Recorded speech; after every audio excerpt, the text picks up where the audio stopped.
If you've had your heart broken in the past, it can be incredibly difficult to start all over. Like, the last thing you want to do is have to be open or vulnerable with someone all over again just to potentially put yourself at risk of being hurt again. It's honestly probably a large reason of why you didn't want to end your previous relationship, specifically to avoid this exact moment, to start all over with someone new. But the thing is, this time will be different because you're different.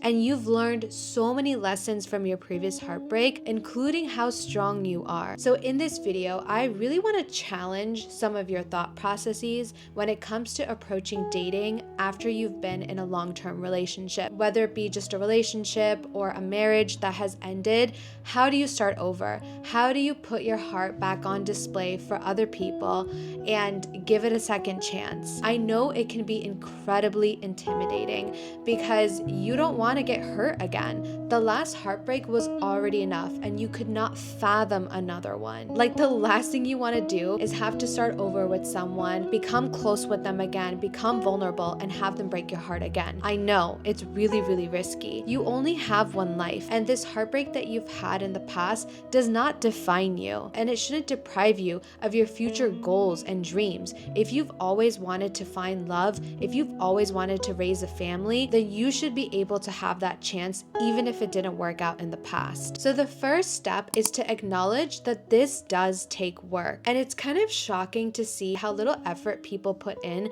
when it comes to the whole dating world, right? Just like with anything in our life, whether it be our career or like our fitness goals, we put in so much work to understand it, learn about it. Like, we put hours and hours of work so like we can get our dream job. But the same thing should apply to finding your dream partner. It is truly one of the most important decisions you will ever make in your entire life. This is the person who will stand by your side through your entire life. You're going to spend a majority of your time with them. You're going to come home after work and spend time with this person. They're going to be the ones who are going to help you when you're going through hardships in life. Like, so much can happen in the future. You want to make sure you have a partner that will stand by your side and support you. And because it's so important, you should put the work in. Like, a lot of people, for some reason, when it comes to dating, just like leave it to God or the universe and just be like, yeah, it'll happen when it happens, right? Like, it'll happen when you're least expecting it. Yes, the love part does happen when you're least expecting it, but you have to put yourself in situations where you're going to even come across it. Like, it's just not gonna manifest out of thin air when you're sitting in your bedroom. So it's really, really important that you approach dating with this sort of mindset. No one said you have to have it, right? No one said you have to be with someone in order to be happy. But if it's part of your vision for the future, then you're going to need to put work towards it. So now I want to talk about the 3 categories of daters. This is all mentioned in Logan Urie's book, How Not to Die Alone, which is incredibly good and very, very helpful. I highly recommend you read it before you approach dating. Okay, so the first type of dater is the romanticizer. And I'm definitely guilty of this. I'm a huge romantic ever since I was little. I've always romanticized things. And it doesn't mean that you should kill off your romantic spirit, right? Like, you should keep that aspect of yourself because it's beautiful. But I want to make sure that it's a healthy amount of romanticism that you have so that you don't self-sabotage. So it's not your fault at all. It's really just like all these freaking Disney movies and Nicholas Sparks books that are just lying to us and setting up this really unrealistic expectation of this perfect Prince Charming who's out there, who's going to solve all our problems. Let me just tell you, that does not exist. And you would be doing yourself a huge disservice if you go on your entire life thinking that there's someone who's perfect out there for you, because there isn't. There's no such thing as a perfect human being. You yourself are not perfect. But what you can definitely dream and hope for is to have a really good foundation with someone that you can build an incredibly beautiful relationship with. And I honestly do recommend when you're getting serious about dating, to just take a break from all these rom-coms and reading like a lot of romantic books, and even just the content that you consume like on TikTok and Instagram. Just try not to consume too much of it, because it's like literally putting thoughts in your head, and it's really, really going to cause a lot of self-sabotage, because now you're going to just have so many high and unrealistic expectations, and you will never be able to find someone that way. So stop looking at all this like relationship content online and just focus truly on what matters to you. And the only way you're going to know about it is if you actually try meeting people and dating people. This brings me to the next category of people, which are the hesitators. Also extremely guilty of this. When you're a hesitator, you want to push off dating as long as possible because you need to work on yourself and you need to become the best version of yourself before you go out there and date. And let me tell you, this is another great way of self-sabotaging when it comes to dating, because you're just pushing it off. And here's the thing, you will never be 100% ready when it comes to dating.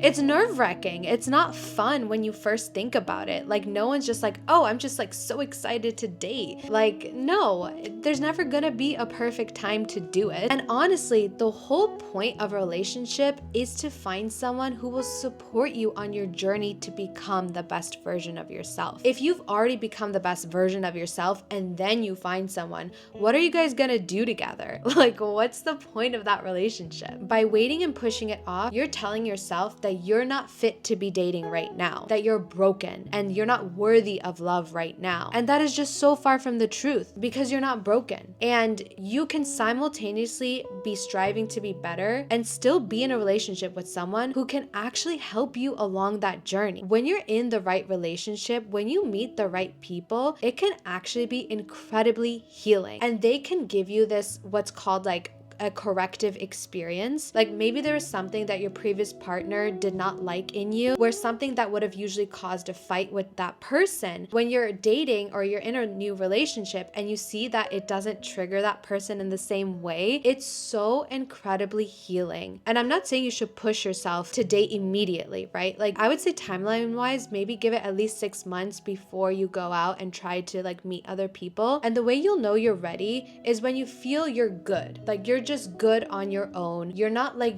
yearning for something or someone. Like you're not trying to fill this void, because you're good on your own. So at this point, I have found a lot of love within myself and I'm pretty content with where I'm at, but simultaneously I can acknowledge that it always has been a dream of mine to raise a family, to find a partner to help me through life. And by acknowledging that, that does not make me weak. I don't also have to be this super hyper independent woman who doesn't want to find a relationship. And just because my last relationship did not work out doesn't mean that I should punish myself now or deprive myself of my dreams. The next category of daters are called the maximizers. These types of people are like highly efficient. They want to optimize everything. They're very logical. They tend to be serial daters, because as soon as they find one thing that a potential partner has or does not have, they're like, okay, on to the next one. And they just continuously go through people as if they're like jobs or something. And this is also incredibly harmful,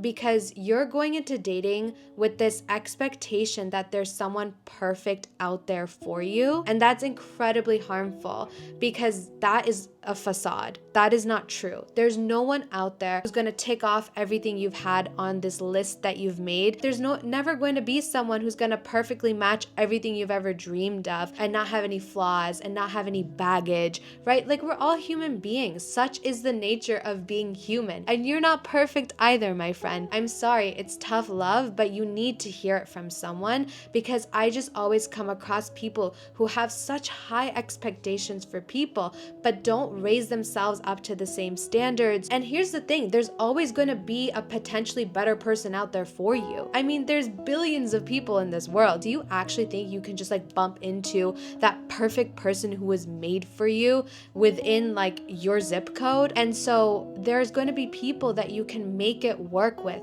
who have like the foundational qualities and traits that you should definitely have standards for. But just because they're not like 7 feet tall and have blue eyes does not mean you should turn away from them. Be a little bit more open-minded when it comes to dating. Okay, so now let's talk about the list, right? Like we all know what the list is. We all probably have it in our notes app where we're, manifesting our dream partner. And I definitely think you should do this, right? I'm not saying don't have any standards. Like you should, because when you don't have any standards, you're going to end up settling for less and it's going to be terrible for both of you. So make sure you know what you're looking for. So I just like jotted down a list of qualities that I'm comfortable sharing with you guys, some of them, just to kind of show you like the things that should be valued. This is just my opinion, but I honestly think like a majority of you would agree with this. Okay, so emotionally and intellectually intelligent. I think that's super, super important for like any relationship. Should have a growth mindset. They should be secure, and the relationship should just be very stable. It shouldn't be this like up and down roller coaster. The person should be very confident. They should be motivated to become the best versions of themselves, and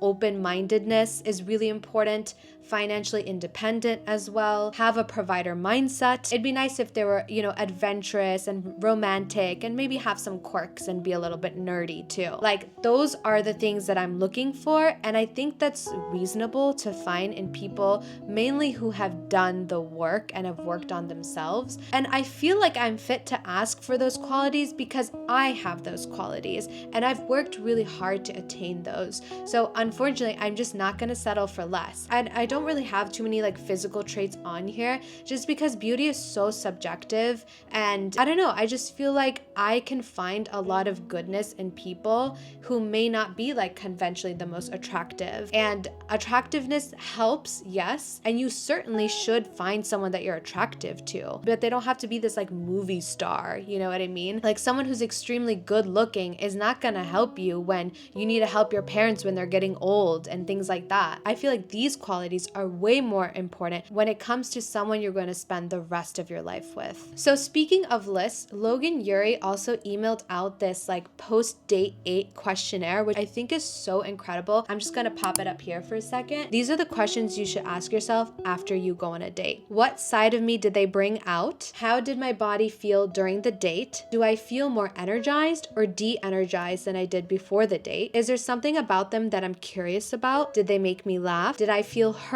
Did I feel attractive in their presence? Did I feel captivated, bored, or something in between? Notice how none of this has to do with how the person looks or the person's accomplishments, but it's more so what side of you did they bring out? You want to be around with someone who brings out the best version of yourself. Someone can be like a millionaire, be super successful, be extremely good looking, but if they make you feel like crap, then what's the point, my friend? I feel like this list really just helps you prioritize what dating should be all about. When you're trying to think of qualities that person should have, make sure that you also have some of those qualities as well. It's so important to become the person that you want to manifest in your life.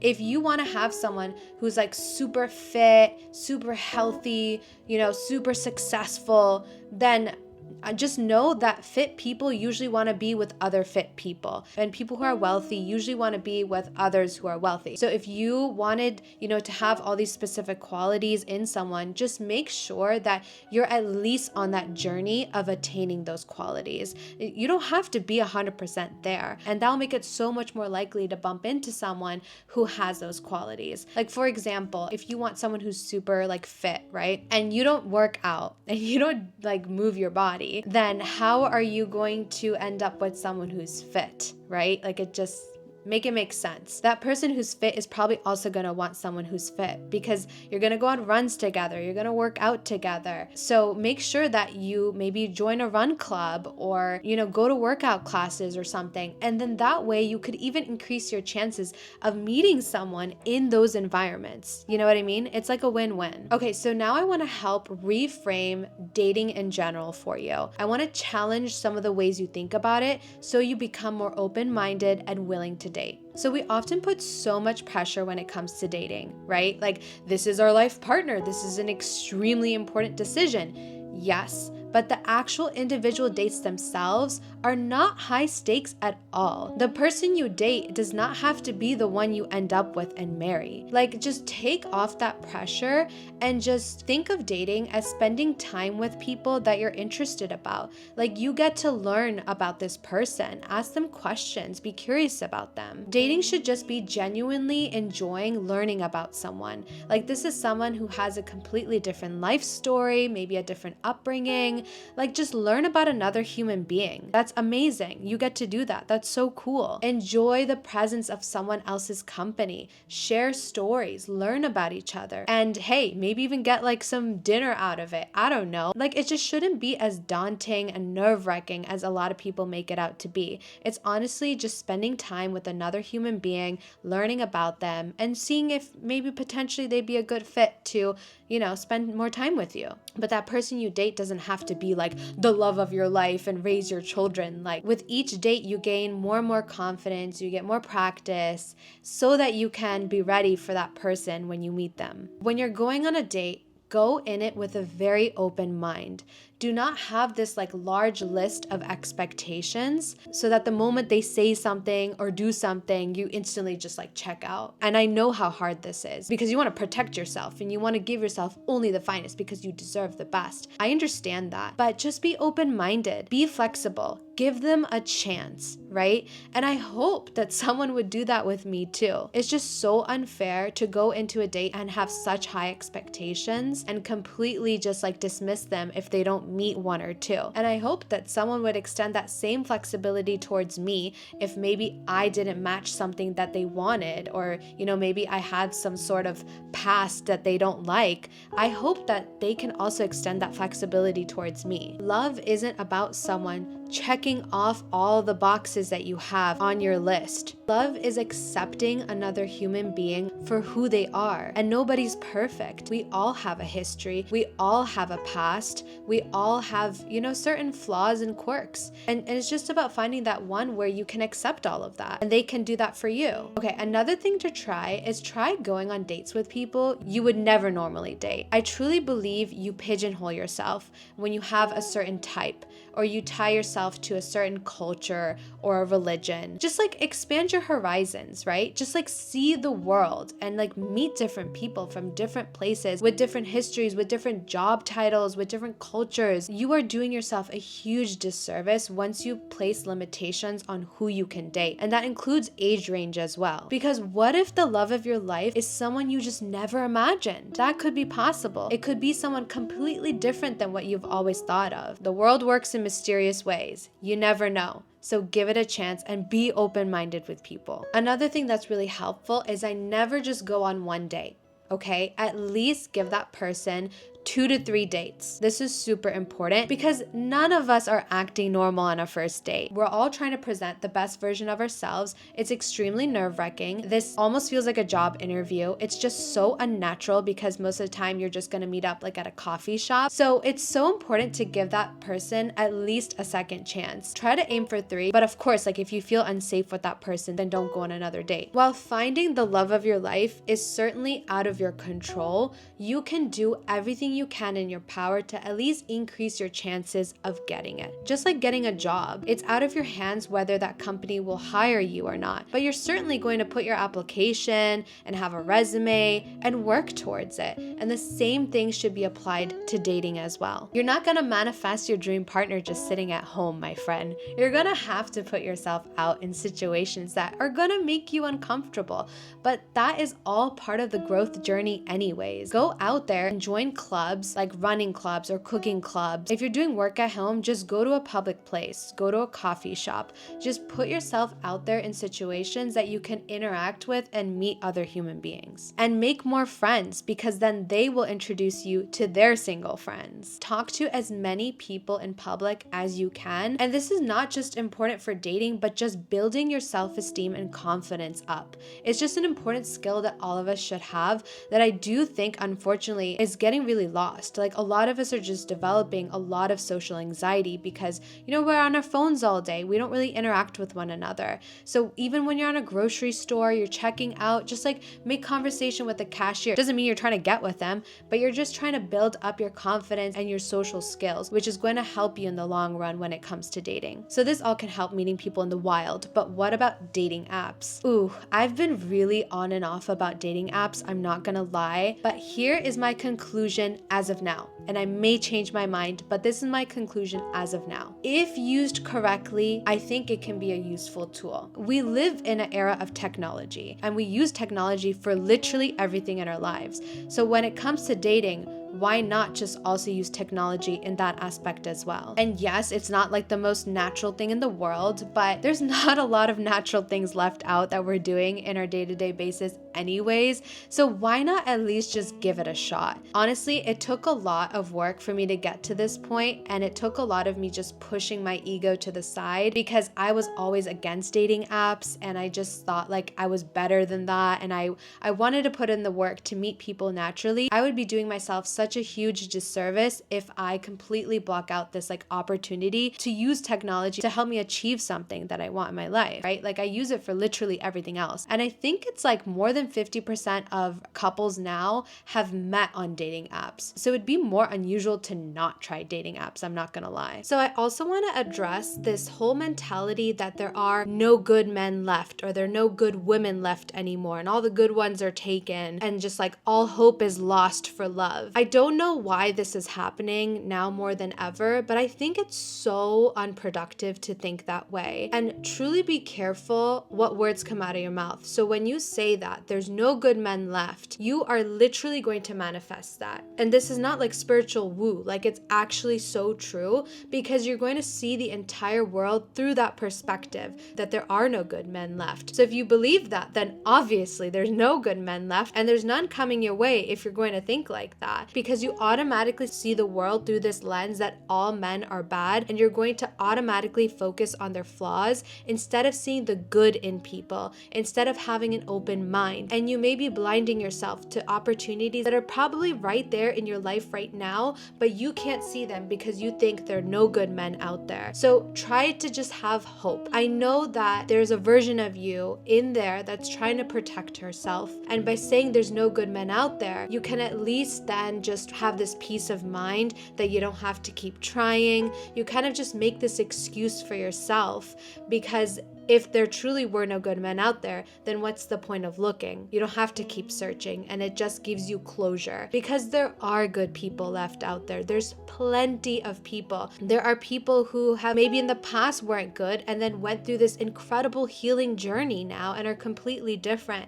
Maybe they've had heartbreak themselves just like you did. Maybe they went through a divorce and it changed them. And maybe they weren't taking it seriously in the past and are now actively searching. Like, you never know. And I know like people assume that the older you get, the less chance you have of finding a true love. And I think literally the opposite is true. You have so much more likelihood of actually finding like a genuinely authentic person, because now you know what you're looking for. Oftentimes we just stay with the same people that we were with when we were younger, when we were in college or high school, and we didn't really know too much about ourselves at that time. We didn't really have a chance to grow and like learn about ourselves. But now when you're older, you've been through it and you've discovered who you are. You know exactly what you're looking for. It's gonna be so much easier to finding like true, genuine love. Listen, I know it's scary to try to find love again after you've had your heart broken. And I know what's at stake. You never want to go through that pain again. But to love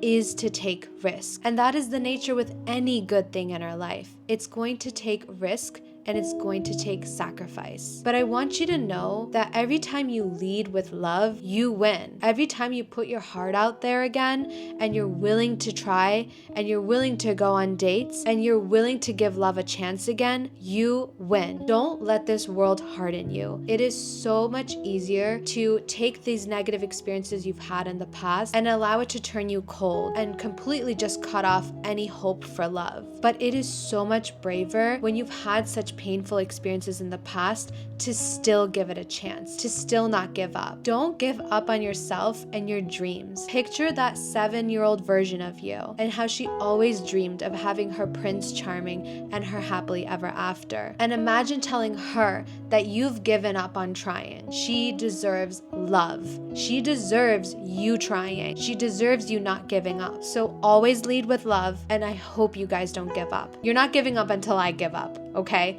I'll come back here and let you know when that happens. But for now, we keep giving it a try. So I hope this video helps. I actually really enjoyed talking about this topic since it's really new and fresh in my life currently. I would love to specifically talk about dating after a divorce or just life in general after divorce. It is a little bit more niche, but if you're interested, even if one person's interested and leaves it in the comments below, I will make that video for you. Also, another good idea I had is filming like a pep talk advice video before you go out there on your first date, because I know how nerve-wracking it could be, and sometimes you just need someone to like boost up your confidence and realize how amazing you are before you go on that date. So let me know if you'd like to have one of those videos. I would be so happy filming that. So I hope this video helps, and I'll see you guys in the next one. Bye.